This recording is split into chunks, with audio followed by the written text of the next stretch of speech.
Hi, hello. I hope you guys are having a wonderful day today. I decided that I wanted to film a kind of real-time sketchbook spread. Well, I guess I can't call it a spread yet. I'm not done with the second part of it, but the first page we're going to be working on just like a gesture and some tomatoes, or a jester, I guess that's how you say it. So I hope you guys enjoy that. So since my first YouTube video, I learned a little bit, and I decided this time that I was going to make a script, so that's what I'm doing. I think the talking part of the voiceover is probably the most nerve-wracking, but I'll definitely get used to it. So let's start with what inspired this piece. So I actually recently went to a Christmas play, or like theater, and it was pretty good, but I will say that I don't think theaters or plays are really for me. I don't think that it captures my attention span long enough. I have a pretty short attention span thanks to TikTok and pretty much every form of short-term media. I enjoyed the play, but plays just definitely aren't for me. That's okay. I think I just prefer to doom scroll on my couch and maybe occasionally watch a movie when I feel like it's appropriate to just get my phone out. Right now in this piece, I'm just working on the little tomatoes over on the corner of the sketchbook page, and I really liked doing these. I think they were really fun. I love painting like just a nice bright red color. It just is so satisfying. And I don't paint in watercolors often, but when I do, well, first off, I've got to get past the initial phase of having enough patience to let it dry, but after that, I think the results is like one of my favorite. I really love the way watercolor dries. I think it would be one of my favorite mediums if you didn't have to have so much patience for it. It also doesn't help that I'm using hot press paper. Hot press paper, I feel like the water just sits there because it doesn't have any grains to like anything to grab onto. So it just ends up sitting and pooling on the page if you accidentally use a little too much water, which I'm prone to. I'm not the best with watercolors. It's not my favorite medium. I just think that they're really pretty. But this hot press paper is not doing me a favor. Once it does finally dry though, I just like to go in with a little bit of marker, colored pencil, especially colored pencil. I really like the way light colors blend into the shadows. When I use colored pencil, I think that it just blends so seamlessly. I definitely am more of a mixed media artist. I don't understand how some artists can only use watercolor in all their illustrations. I think that, I can't even comprehend reaching that level of skill, but I think it's so cool that some people can just do that. I feel like being a mixed media artist is like being a cheater. I'm just not good enough at watercolor to be able to fully make it look the way I want to without the use of another medium, which is okay. It's not crazy. A lot of people do that. A lot of people prefer that process, but man, it'd be really great to just be so good at watercolor that I wouldn't have to use another medium to actually polish a piece. So right now in this little illustration, I'm working on her wings. Wings are definitely something that I struggle with drawing, but I feel like I'm getting better at it. It's only taken me a couple years, but I definitely feel like I'm getting better at it. So the illustration that I'm working on is actually an OC of mine. She wasn't a jester at all ever until I drew this picture, and I decided, you know what, we're just gonna make it part of her lore. Part of what draws me into creating characters and creating their stories is I'll just randomly draw them in something and force my brain to create a story from the scenario that I've put them in. I just feel like it gives me something to think about while I'm doing art and inspires me to make more.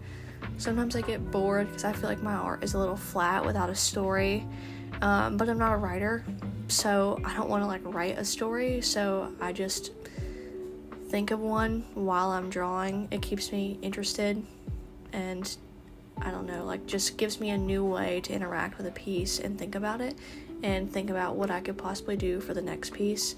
I just think that it keeps me more engaged.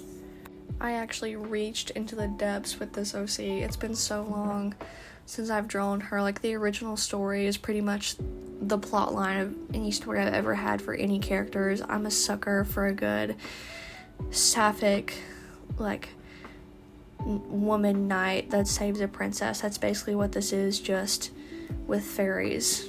So yeah, here she is. She's like the knight character, I guess, and her lovely girlfriend is some fairy princess that she saves and goes on a journey with. And so this is just me furthering her plot line. I think I just ended up deciding that she was going to be a jester, and the whole reason she's being made fun of are her wings.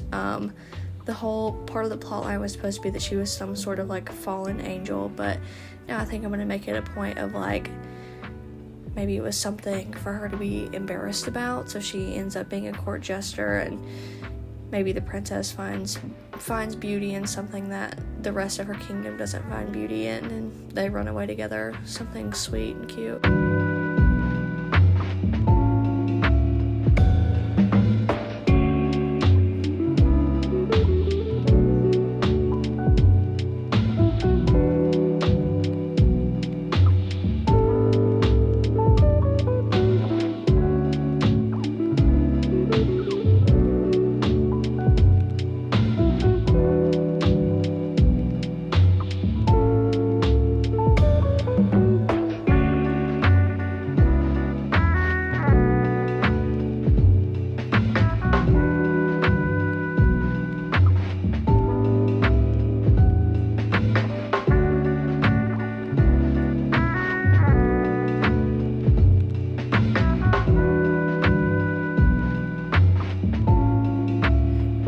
Process-wise, I don't really have a ton left to talk about. I'm just gonna be finishing up the hat and the hair, and then adding the finishing details and color pencil or marker, whatever I think will help it stand out more. So I'm just gonna tell you guys about some of my hobbies right now. So I'm gonna start with Animal Crossing. I've been really into Animal Crossing recently. I kind of always have a habit of like picking it up for a couple months and then putting it back down. Like, I'll get really into it for a month and play it like every single day, like an hour a day or something crazy like that, and then I'll just put it down and forget about it for a couple months. I've had my island since 2020 and still haven't finished it. It's crazy because it's 2025, about to be 2026. But I'm really excited about the new Animal Crossing update that's coming out soon. It's gonna let you like have 3 sleep islands, I forgot what that's called, but it's gonna have 3 of those, and in varying sizes, which I think is gonna be great. I'm definitely probably gonna be one of the only people that utilizes the small size. If you hear meowing and scratching, sorry about that. I have 2 cats. But anyways, I'm gonna utilize like the small islands a lot. I think that sometimes I get overwhelmed with how big an Animal Crossing island actually is. Hence why I've never actually finished my island. But my goal is to finish it probably like around Christmas time is the goal. I'm really excited about the fact that you can just plant small trees, or medium trees, really any size trees on your dream address. That's what's called, dream address. You can plant any size, because for some reason I always struggle with planting a tree and then trying to put enough stuff down so that this tree actually stops growing. I guess I just haven't figured out the exact science of that yet, but we'll get there. And then, let's see. Okay, so I'm going to tell you guys about some of the shows that I've been really into. So, obviously, if any of you guys have watched Adventure Time, I love Fiona and Cake. Fiona and Cake is so good. I like that you still get to see a lot of the Adventure Time characters, but my favorite character so far in Fiona and Cake is Huntress Wizard. Obviously, Huntress Wizard has been in Adventure Time, but my favorite character when I watched Adventure Time is and always will be Marceline. I love Marceline. I'm a sucker for any vampire character. I love a plotline with a vampire. What can I say? But other than that, it's been grueling waiting a whole week for a new episode of Fiona and Cake to come out, but we'll get through it. And then another one of my favorite shows right now is Tulsa King. It's very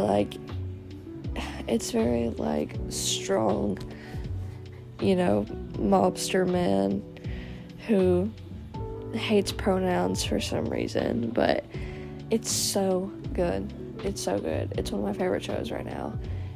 And I think my favorite character from that show is probably his driver. I can't remember names in any show I ever watch, ever. I'm so bad at remembering names. I have the memory of a goldfish. So I typically just, remember them by what they do. So, his driver, the girl who works on the farm, never by name. I don't even think I remember the main character's name. Oh, Dwight, that's his name. Okay. But yeah, that's just been some of my favorite media right now.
I'm just going in and doing some finishing details with color pencils.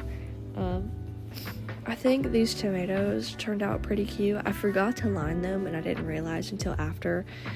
I looked back at everything and I decided, no, I don't think I'm gonna go back and line those. I just don't want to. You can see that I tried to do a little bit of adding some blue in parts where the shading is supposed to be. I feel like stuff like that comes out really pretty. I just don't think that I captured that well this time. Typically when I do shading like that and you put a bright color in the shading to really make it stand out, the color is very bright and vibrant and light, but here it just ended up turning out kind of dark and a little bit muddy. I still think it kind of works, but it would have come off a lot better if I had used maybe a Prismacolor. I have these those fancy ones that I just use. I just don't feel I don't feel like the core is soft enough. I feel like the core is a little bit harder to the color pencil, so it makes it harder to really get that pigment payoff unless you want to layer. And as we've learned, as I've explained my watercolor process, I'm really not the most patient person when it comes to stuff like that, but I'm getting used to it. I'm learning what mediums I can use over other mediums, and I just think Prismacolors are probably going to be the better option, or even acrylic paint markers, which has been a medium that I've been really loving recently. So now I'm just kind of lining everything and adding in like the last couple of things that I think this piece might need. Honestly, sitting here and doing this voiceover is just making me think about, like, I don't know how YouTubers do this. This is like, I'm like running out of things to talk about. So if you can find something to talk about for a consecutive 24 minutes, applause to you, because I can't, I'm trying to think of like anything else to talk about and I'm just drawing blank. So I'm just gonna let you guys enjoy the process for a couple minutes.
details, like adding some blue to the background, making everything pop from the white a little bit more, and adding some sparkles.